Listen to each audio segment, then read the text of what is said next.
നമ്മളിന്ന് ഡിസ്കസ് ചെയ്യാനായിട്ട് പോകുന്നത് നമ്മുടെ കറണ്ട് അഫെയറിൽ നിന്ന് സെലക്ട് ചെയ്തിട്ടുള്ള 25 പ്രധാനപ്പെട്ട ചോദ്യങ്ങളാണ്. അപ്പോൾ നമുക്ക് ഒരുപാട് സംസാരിച്ച സമയം കളയാതെ നമുക്ക് ക്ലാസ്സിലേക്ക് തന്നെ കിടക്കാം. അവസാനം ഒരു സന്തോഷ വാർത്തയോട് പറയാനുണ്ട്, അത് ഞാൻ വീഡിയോയുടെ അവസാനം പറയാം. ഓക്കെ, അപ്പോൾ നമുക്ക് ഒന്നാമത്തെ ചോദ്യത്തിലേക്ക് കിടക്കാം. ദക്ഷിണേന്ത്യയിലെ ഏറ്റവും വലിയ സർക്കാർ ആട് ഫാം വരുന്നത് എവിടെയാണ്? ദക്ഷിണേന്ത്യയിലെ ഏറ്റവും വലിയ സർക്കാർ ആട് ഫാം വരുന്നത് എവിടെയെന്നാണ് നമ്മുടെ 51ാമത്തെ ചോദ്യം. എവിടെയാണത്? ഓപ്ഷൻ ബി ആണ് ശരി ഉത്തരം, ബേഡഡുക്കയാണ് കേട്ടോ. അപ്പോൾ ദക്ഷിണേന്ത്യയിലെ ഏറ്റവും വലിയ സർക്കാർ ആട് ഫാം വരുന്നത് എവിടെയാണ്? നമ്മുടെ ബേഡഡുക്കയിലാണ് ദക്ഷിണേന്ത്യയിലെ തന്നെ ഏറ്റവും വലിയ സർക്കാർ ആട് ഫാം വരുന്നത്.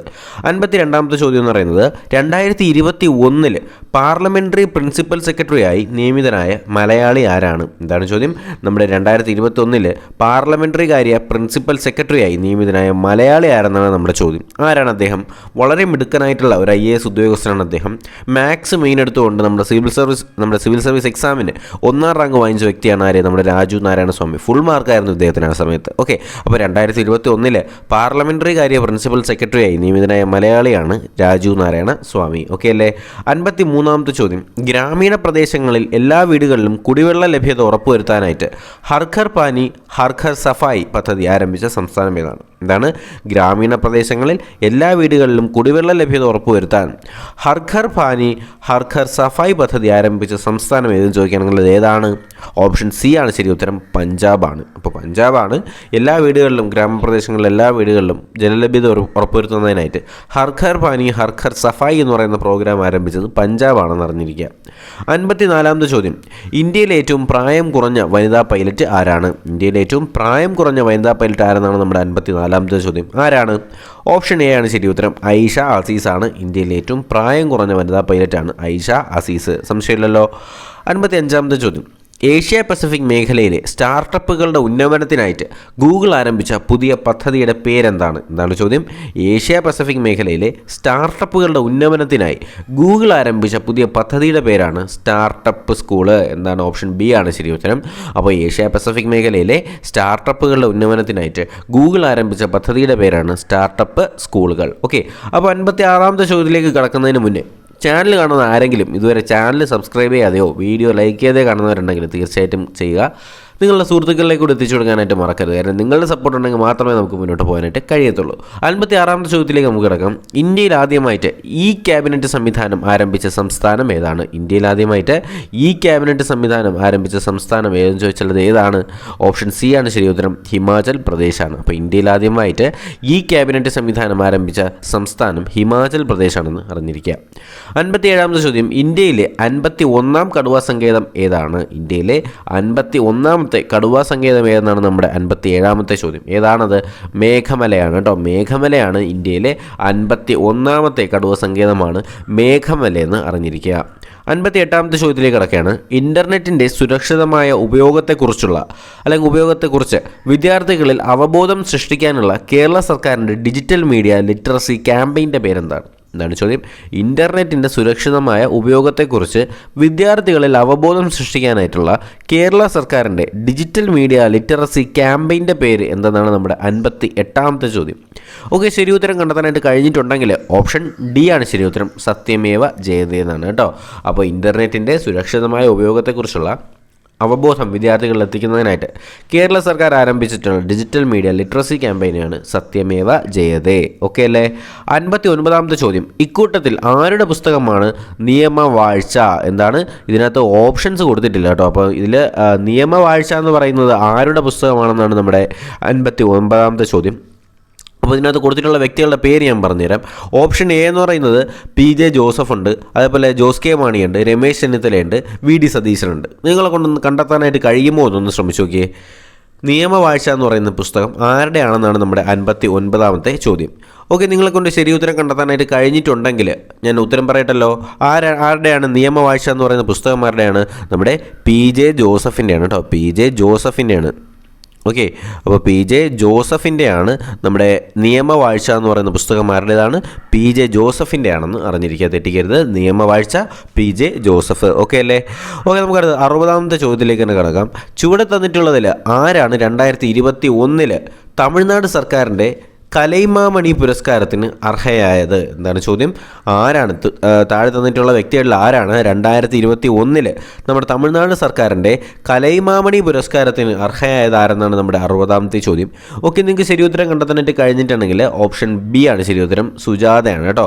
അപ്പോൾ സുജാതയാണ് 2021 തമിഴ്നാട് സർക്കാരിൻ്റെ കലൈമാമണി പുരസ്കാരത്തിന് അർഹയായതാരാണ്? സുജാതയാണെന്ന് അറിഞ്ഞിരിക്കുക. 61ാമത്തെ ചോദ്യം, അയൽരാജ്യങ്ങളിൽ COVID-19 വാക്സിൻ വിതരണം ചെയ്യാനായിട്ട് ഇന്ത്യ ആരംഭിച്ച പദ്ധതി എന്താണ്? അയൽരാജ്യങ്ങളിൽ COVID-19 വാക്സിൻ വിതരണം ചെയ്യാനായി ഇന്ത്യ ആരംഭിച്ച പദ്ധതി എന്നതാണ് നമ്മുടെ 61ാമത്തെ ചോദ്യം. ഓക്കെ, സിമ്പിൾ ക്വസ്റ്റ്യൻ ആണ്, നമ്മൾ ഡിസ്കസ് ചെയ്തിട്ടുള്ളത് തന്നെയാണ്. ഓപ്ഷൻ ഡി ശരി ഉത്തരം, വാക്സിൻ മൈത്രിയാണ്. അയൽരാജ്യങ്ങളിൽ COVID-19 വാക്സിൻ വിതരണം ചെയ്യാനായി ഇന്ത്യ ആരംഭിച്ച പദ്ധതിയാണ് വാക്സിൻ മൈത്രി. ഓക്കെ അല്ലേ? അടുത്ത 62ാമത്തെ ചോദ്യം എന്ന് പറയുന്നത്, ഏഷ്യൻ ക്രിക്കറ്റ് കൗൺസിലിൻ്റെ ഇപ്പോഴത്തെ പ്രസിഡന്റ് ആരാണ്? ഏഷ്യൻ ക്രിക്കറ്റ് കൗൺസിലിൻ്റെ ഇപ്പോഴത്തെ പ്രസിഡന്റ് ആരെന്ന് ചോദിച്ചാലും, ഏഷ്യൻ ക്രിക്കറ്റ് കൗൺസിലിൻ്റെ ഇന്ത്യക്കാരനായിട്ടുള്ള പ്രസിഡന്റ് ആരെന്ന് ചോദിച്ചാലും ആര് തന്നെയാണ്? ഓപ്ഷൻ ബി ആണ് ശരി ഉത്തരം, ജയ്ഷയാണ് കേട്ടോ. അപ്പോൾ ഏഷ്യൻ ക്രിക്കറ്റ് കൗൺസിലിൻ്റെ ഇപ്പോഴത്തെ പ്രസിഡന്റ് ആരാണ്? ജയ്ഷയാണെന്ന് അറിഞ്ഞിരിക്കുക. 63ാമത്തെ ചോദ്യത്തിലേക്ക് കടക്കാം. നാസയുടെ ആക്ടിംഗ് ചീഫ് ഓഫ് സ്റ്റാഫായി നിയമിതയായ ഇന്ത്യൻ വംശജാരെന്നാണ് ചോദ്യം. എന്താണ്? നാസയുടെ ആക്ടിംഗ് ചീഫ് ഓഫ് സ്റ്റാഫായി നിയമിതയായ ഇന്ത്യൻ വംശജാരെന്ന് ചോദിച്ചാൽ ആരാണത്? അപ്പോൾ നമുക്ക് ഉത്തരത്തിലേക്ക് കടക്കാമല്ലോ. ശരി ഉത്തരം നിങ്ങളെ കൊണ്ട് കണ്ടെത്താനായിട്ട് കഴിഞ്ഞിട്ടുണ്ടെങ്കിൽ ഓപ്ഷൻ എ ആണ് ശരി ഉത്തരം, ഭവ്യാലാലാണ് കേട്ടോ.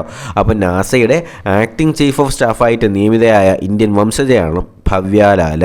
64ാമത്തെ ചോദ്യത്തിലേക്ക് കടക്കാം.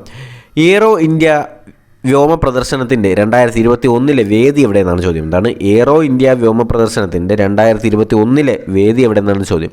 ഓക്കെ, നിങ്ങളെ കൊണ്ട് ശരി ഉത്തരം കണ്ടെത്താനായിട്ട് കഴിഞ്ഞിട്ടുണ്ടെങ്കിൽ ഓപ്ഷൻ ബി ആണ് ശരി ഉത്തരം, ബാംഗ്ലൂരാണ് കേട്ടോ. അപ്പോൾ ബാംഗ്ലൂരിലാണ് എയ്റോ ഇന്ത്യ വ്യോമ പ്രദർശനത്തിൻ്റെ 2021 വേദി എവിടെയാണ്? ബാംഗ്ലൂരാണെന്ന് അറിഞ്ഞിരിക്കുക. അടുത്ത 65ാമത്തെ ചോദ്യത്തിലേക്ക് തന്നെ കടക്കാം. നാഷണൽ സേഫ്റ്റി കൗൺസിലിൻ്റെ ഇപ്പോഴത്തെ ചെയർമാൻ ആരാണ്? എന്താണ് ചോദ്യം? നാഷണൽ സേഫ്റ്റി കൗൺസിലിൻ്റെ ഇപ്പോഴത്തെ ചെയർമാൻ ആരെന്നാണ് നമ്മുടെ ചോദ്യം. അപ്പോൾ നിങ്ങളെ കൊണ്ട് ശരി ഉത്തരം കണ്ടെത്താനായിട്ട് കഴിഞ്ഞിട്ടുണ്ടെങ്കിൽ ഓപ്ഷൻ എ ആണ് ശരി ഉത്തരം. ആരാണ്? എസ്.എൻ. സുബ്രഹ്മണ്യനാണ് കേട്ടോ. അപ്പോൾ എസ്.എൻ. സുബ്രഹ്മണ്യനാണ് നാഷണൽ സേഫ്റ്റി കൗൺസിലിൻ്റെ ഇപ്പോഴത്തെ ചെയർമാനാണ് എസ്.എൻ. സുബ്രഹ്മണ്യൻ.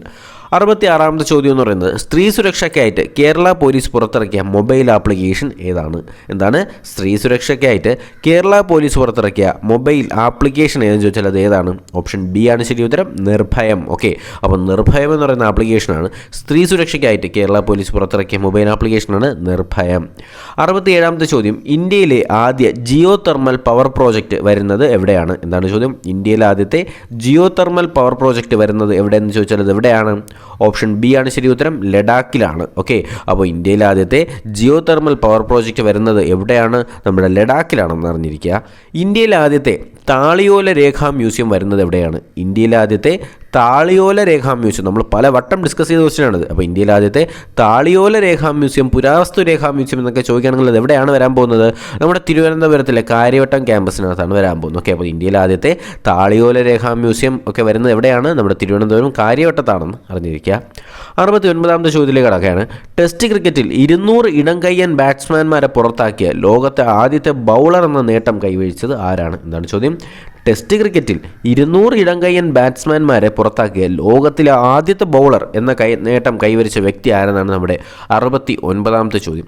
ഓക്കെ, നിങ്ങളെ കൊണ്ട് ശരി ഉത്തരം കണ്ടെത്താനായിട്ട് കഴിഞ്ഞിട്ടുണ്ടെങ്കിൽ ഓപ്ഷൻ സി ആണ് ശരി ഉത്തരം. ആരാണ്? രവിചന്ദ്രൻ അശ്വിനാണ് കേട്ടോ.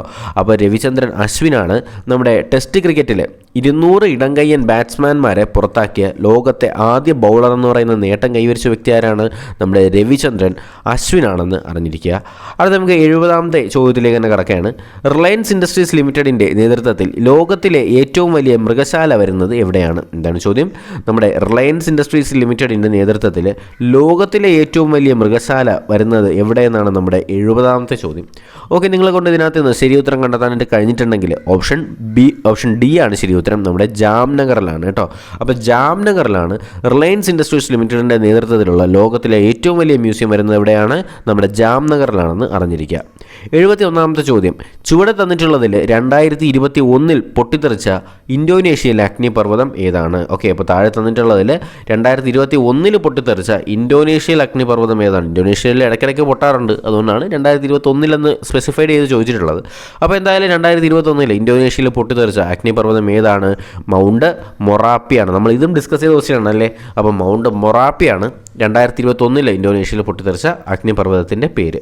72ാമത്തെ ചോദ്യം, കേരളത്തിലെ 11ാം സംസ്ഥാന ശമ്പള കമ്മീഷൻ അധ്യക്ഷൻ ആരാണ്?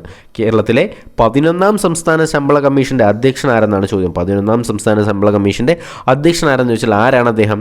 ഓപ്ഷൻ ഡി ആണ് ശരി ഉത്തരം, കെ മോഹൻദാസ് ആണ് കേട്ടോ. അപ്പോൾ കെ മോഹൻദാസ് ആണ് നമ്മുടെ കേരളത്തിലെ 11ാം സംസ്ഥാന ശമ്പള കമ്മീഷൻ്റെ അധ്യക്ഷനാരാണ്? കെ മോഹൻദാസ് ആണെന്ന് അറിഞ്ഞിരിക്കുക. 73ാമത്തെ ചോദ്യത്തിലേക്ക് കടക്കുകയാണ്. കേരളത്തിൽ കിൻഫ്ര പെട്രോ കെമിക്കൽ പാർക്ക് വരുന്നത് എവിടെയാണ് എന്നാണ് ചോദ്യം. കേരളത്തിലെ കിൻഫ്ര പെട്രോ കെമിക്കൽ പാർക്ക് വരുന്നത് എവിടെയെന്ന് ചോദിച്ചാൽ അത് എവിടെയാണ്? ഓപ്ഷൻ ഡി ആണ് ശരി ഉത്തരം, അമ്പലമുകളാണ് കേട്ടോ. കൊച്ചി അമ്പലമുകളിലാണ് കേരളത്തിലെ കിൻഫ്ര പെട്രോ കെമിക്കൽ പാർക്ക് നിലവിൽ വരുന്ന എവിടെയാണ്? അമ്പലമുകളാണെന്ന് അറിഞ്ഞിരിക്കുക. വളരെ പ്രധാനപ്പെട്ട ഒരു ചോദ്യം കൂടിയാണത്. 74ാമത്തെ ചോദ്യത്തിലേക്ക് കടക്കുകയാണ്. BBC വേൾഡ് ന്യൂസിൻ്റെ സംപ്രേഷണം നിരോധിച്ച രാജ്യം ഏതാണ്? BBC വേൾഡ് ന്യൂസിൻ്റെ സംപ്രേഷണം നിരോധിച്ച രാജ്യം ഏതെന്ന് ചോദിച്ചാൽ ഏതായിരിക്കും ആ രാജ്യം?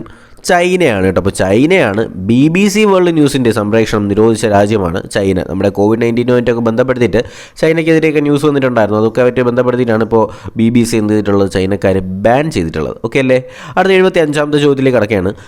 നമ്മുടെ കായിക വകുപ്പിൻ്റെ നേതൃത്വത്തിൽ Olympian Suresh Babu indoor stadium വരുന്നത് എവിടെയാണ്? ചോദ്യം ശ്രദ്ധിക്കുക. കായിക വകുപ്പിൻ്റെ നേതൃത്വത്തിൽ Olympian Suresh Babu indoor stadium വരുന്നത് എവിടെയെന്നാണ് നമ്മുടെ 75ാമത്തെ ചോദ്യം. ഓക്കെ, നിങ്ങൾ കൂടെ ശരി ഉത്തരം കണ്ടെത്താനായിട്ട് കഴിഞ്ഞിട്ടുണ്ടെങ്കിൽ ഓപ്ഷൻ എ ശരി ഉത്തരം കൊല്ലത്താണ് കേട്ടോ. അപ്പോൾ കൊല്ലത്തിലാണ് കായിക വകുപ്പിൻ്റെ നേതൃത്വത്തിലുള്ള Olympian Suresh Babu indoor stadium വരുന്നത് എവിടെയാണ്? നമ്മുടെ കൊല്ലത്താണെന്ന് അറിഞ്ഞിരിക്കുക. ഓക്കെ അല്ലേ?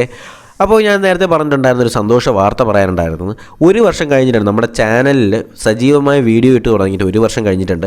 ഏകദേശം ഈ വർഷം കഴിഞ്ഞ സമയമായപ്പോഴത്തേക്കും നമുക്ക് 1.1K സബ്സ്ക്രൈബേഴ്സാണ് ഉണ്ടായിരുന്നത്. ഇപ്പോൾ നിങ്ങളുടെ എല്ലാവരുടെയും സപ്പോർട്ടോടുകൂടി നമുക്കിപ്പം 30K സബ്സ്ക്രൈബേഴ്സ്, 30,000 സബ്സ്ക്രൈബേഴ്സ് നമുക്കിപ്പോൾ കംപ്ലീറ്റ് ചെയ്യാനായിട്ട് കഴിഞ്ഞിട്ടുണ്ട്. അപ്പോൾ എല്ലാവർക്കും എൻ്റെ ഹൃദയത്തിൻ്റെ ഭാഷയിൽ ഞാൻ ഒരിക്കൽ കൂടി നിങ്ങൾക്ക് നന്ദി രേഖപ്പെടുത്തുകയാണ്.